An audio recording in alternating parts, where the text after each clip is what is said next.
மாவட்டத்தில் இலவச பேருந்து பயணம் மூலம் 118 பேருந்துகளில் சுமார் 5000 மகளிர் பயன்பெற்று வருவதாக சுற்றுலாத்துறை அமைச்சர் ராமச்சந்திரன் தெரிவித்துள்ளார். நீலகிரி மாவட்டம் குன்னூரில் தமிழக முதலமைச்சர் ஸ்டாலின் பிறந்தநாள் மற்றும் நிதிநிலை அறிக்கை விளக்க பொதுக்கூட்டம் நடைபெற்றது. திமுக நகர செயலாளர் ராமசாமி தலைமையில் நடைபெற்ற இந்த பொதுக்கூட்டத்தில் சுற்றுலாத்துறை அமைச்சர் ராமச்சந்திரன் கலந்து கொண்டு உரையாற்றினார்.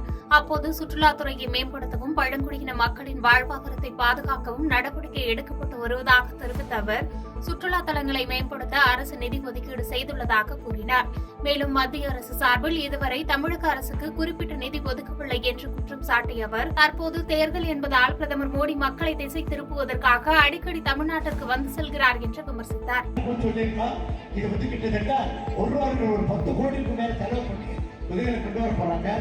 எல்லா முக்கியமான விழாக்களும் நடக்குது. இதனால என்ன ஆகுதுன்னா சுற்றுலா வளர்ச்சி விளையாட்டு அப்படின்னா சுற்றுலா வளர்ச்சி மேம்படும். நிறைய ஊர்ல இருந்து நிறைய வெளிநாட்டுல இருந்து இங்க வந்து தங்கி அதை பார்ப்பது விளையாட்டு பார்ப்பதுக்காக வருவாங்க. அந்த மாதிரி வரும்போது அங்க தங்குவாங்க.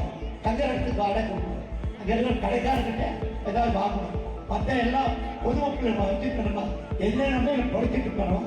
அந்த தொழில் கொடுப்புற வளர்வதற்கு ஒரு வாய்ப்பாக அனுப்பும் என்பதனை அதே மாதிரி திமுக கொண்டு வரும் மக்கள் நலன் சார்ந்த திட்டங்களை பொறுத்துக் கொள்ள முடியாமல் பாமக மற்றும் அதிமுக துடிக்கிறது என்று அமைச்சர் கே பன்னீர்செல்வம் கடுமையாக விமர்சித்துள்ளார்.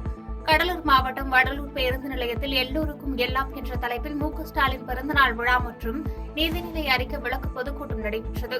வடலூர் திமுக நகர செயலாளர் தன தமிழ்ச்செல்வன் தலைமையில் நடைபெற்ற கூட்டத்தில் திமுக கழக பேச்சாளர் கவிஞர் சல்மா மற்றும் திமுக கழக கொள்கை பரப்பு துணை செயலாளர் பெருநாள் பிள்ளை ஆகியோர் சிறப்பு விருந்தினர்களாக கலந்து கொண்டு திமுக அரசின் சாதனையை பொதுமக்கள் மத்தியில் எடுத்துரைத்தனர். பின்னர் பொதுமக்கள் மத்தியில் உரையாற்றிய வேளாண்மை மற்றும் உழவர் நலத்துறை அமைச்சர் கே பன்னீர்செல்வம், தமிழக அரசு பொதுமக்கள் பயன்பெறும் வகையில் பல திட்டங்களை செய்து வருவதாக தெரிவித்தார்.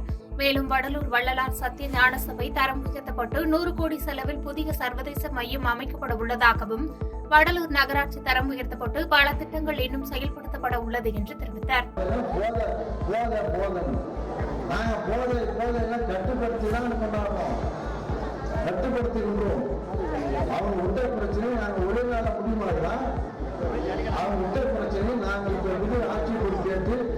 கடுமையான நடவடிக்கை எடுக்கிறார்கள். அதை பார்த்து இவன் போட சொல்லுவார்.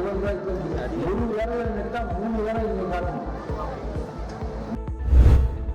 தமிழகத்தில் எய்ம்ஸ் மருத்துவமனை கட்ட முடியாத பிரதமர் மோடி தமிழகத்திற்கு வாக்கிற்காக வருகை புரிந்து என்னதான் பிரச்சாரம் செய்தாலும் எதுவும் நடக்காது என முன்னாள் அமைச்சர் பொன்முடி விமர்சித்துள்ளார். விழுப்புரம் புதிய பேருந்து நிலையம் அருகே உள்ள நகராட்சி திடலில் திமுக சார்பில் எல்லோருக்கும் எல்லாம் என்ற தலைப்பில் முதலமைச்சர் ஸ்டாலின் பிறந்தநாள் மற்றும் நிதிநிலை அறிக்கை விளக்க பொதுக்கூட்டம் திமுக துணை பொதுச் செயலாளர் பொன்முடி தலைமையில் நடைபெற்றது.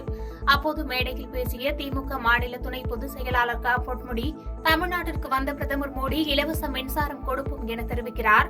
ஆனால் கலைஞர் காலத்திலேயே தமிழ்நாட்டில் இலவச மின்சாரம் விவசாயிகளுக்கு வழங்கப்பட்டு விட்டதாக தெரிவித்தார். தொடர்ந்து பேசிய செய்தி தொடர்பாளர் TKS இளங்கோவன், தமிழக முதலமைச்சராக உள்ள ஸ்டாலின் போன்று நமது மாநிலத்திற்கு கிடைக்க மாட்டார்களா என்று பிற மாநிலத்தவர்கள் எண்ணுவதாகவும், இந்த ஆண்டின் நிதிநிலை அறிக்கை சமூக நீதி, அறிவுசார் பொருளாதாரம், பசுமை வழி பயணம், தாய் தமிழும் தமிழர் பண்பாடும் போன்ற 7 கோட்பாடுகளுக்கு உட்பட்டு நிதிநிலை அறிக்கை போடப்பட்டுள்ளதாக தெரிவித்தார். அன்னசத்திரம் 1000 கட்டலும் 1010 நாட்டலும் அன்னையாவிலும் புண்ணியம் கூடி ஆங்கோர் ஏழைக்கு எழுத்தறிவித்தல் என்று மகாகவி பாரதியார் பாடி வைத்திருப்பார். அதை இன்னைக்கு நடைமுறைப்படுத்தி வருகிறார் தலைவர். கூடுவாஞ்சேரி அருகே தனியார் பள்ளியில் பயிலும் LKG மாணவியிடம் பாலியல் சீண்டலில் ஈடுபட்ட ஆசிரியர்கள் கைது செய்யப்பட்ட சம்பவம் பள்ளி பெற்றோர்களிடையே கடும் அதிர்ச்சியை ஏற்படுத்தியுள்ளது.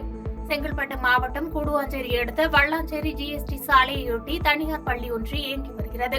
இப்பள்ளியில் படிக்கும் 5 வயதுடைய LKG மாணவியிடம் கடந்த 28ஆம் தேதி பள்ளியில் உள்ள இருட்டு அறையில் வைத்து அதே பள்ளியில் பணிபுரியும் கூடுவாஞ்சேரி அடுத்த ஒரத்தூர் கிராமத்தை சேர்ந்த மியூசிக்கல் ஆசிரியர் காயேஷ்குமார் மற்றும் திருநெல்வேலி மாவட்டத்தை சேர்ந்த ராசையா ஆகிய இருவரும் பாலியல் சில்மிஷத்தில் ஈடுபட்டுள்ளனர்.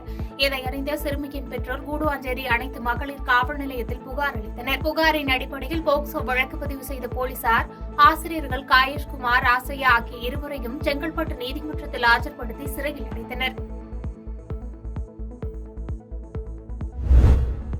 ஆந்திர மாநிலத்திலிருந்து கஞ்சாவை மொத்தமாக வாங்கி வந்து அதனை சிறு சிறு பொட்டலங்களாக பிரித்து சென்னை புறநகர் பகுதியில் விற்பனை செய்ய முயன்ற இருவர் அதிரடியாக கைது செய்யப்பட்டனர். வண்டலூர் மீஞ்சூர் வெளிவட்ட சாலையில் பிரபல தனியார் கல்லூரி அருகே நேற்று சந்தேகத்திற்கிடமான வகையில் இருவர் சுற்றித் திரிவதாக தாம்பரம் மதுவிலக்கு போலீசாருக்கு ரகசிய தகவல் கிடைத்தது.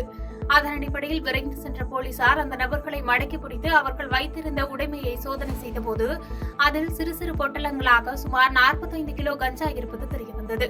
அவற்றை பறிமுதல் செய்த போலீசார் கடத்தலுக்கு பயன்படுத்திய மினி லாரி ஒன்றையும் பறிமுதல் செய்து சம்பந்தப்பட்ட இருவரையும் கைது செய்தனர். மேலும் போலீசார் நடத்திய விசாரணையில் அவர்கள் இருவரும் திருவள்ளூரை சேர்ந்த பூஞ்சோலை முகுந்தன் என்பது தெரியவந்தது. இதனைத் தொடர்ந்து போலீசார் தீவிர நடவடிக்கை மேற்கொண்டு வருகின்றனர். பாதகம் செய்பவரை கண்டால் நாம் பயங்கொள்ளலாகாது பாப்பா, மோதி மிதித்து விடு பாப்பா, அவர் முகத்தில் உமிழ்ந்து விடு பாப்பா. அண்மை செய்திகளை உடனுக்குடன் தெரிந்து கொள்ள இணைந்திருங்கள் இயம்நாடு தொலைக்காட்சியுடன்.